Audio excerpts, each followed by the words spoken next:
খাবেন বা যেই খাবেন আল্লাহ বলছেন ডান হাতে খাও। কোন হাতে? পাশ থেকে খাও, বিসমিল্লাহ বলো। খাওয়ার শেষে আলহামদুলিল্লাহিল্লাযী আত'আমানি হাযা ওয়া রাযাকানি মিন গায়রি হাওলিন মিন্নি ওয়ালা কুওয়া। এটা তো একই ফজিলত। রাসূল সাল্লাল্লাহু আলাইহি ওয়াসাল্লাম বলছেন কেউ যদি খাওয়া শেষে এই দোয়া বলতে পারে আল্লাহ তার বিগত সব পাপ ক্ষমা করে দিবেন।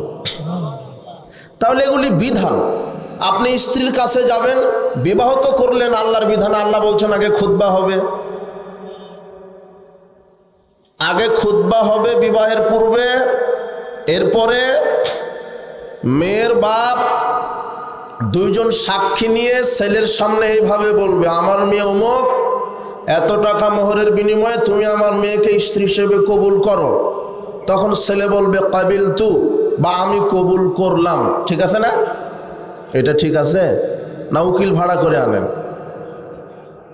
হ্যাঁ? একটা পাঁঠাকে ভাড়া করে আনেন না, যে পাঁঠা লাগবে।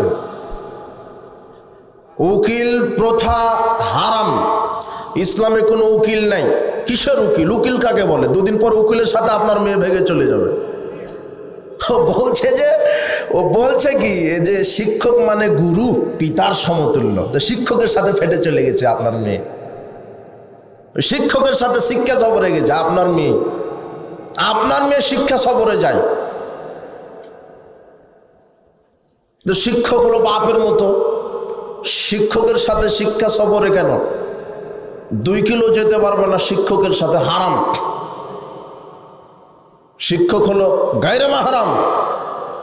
শিক্ষা সফরে গেছে, আবার বলছে যে আব্বু আমার সাথে অনেক আমার বয়ফ্রেন্ডরা আছে।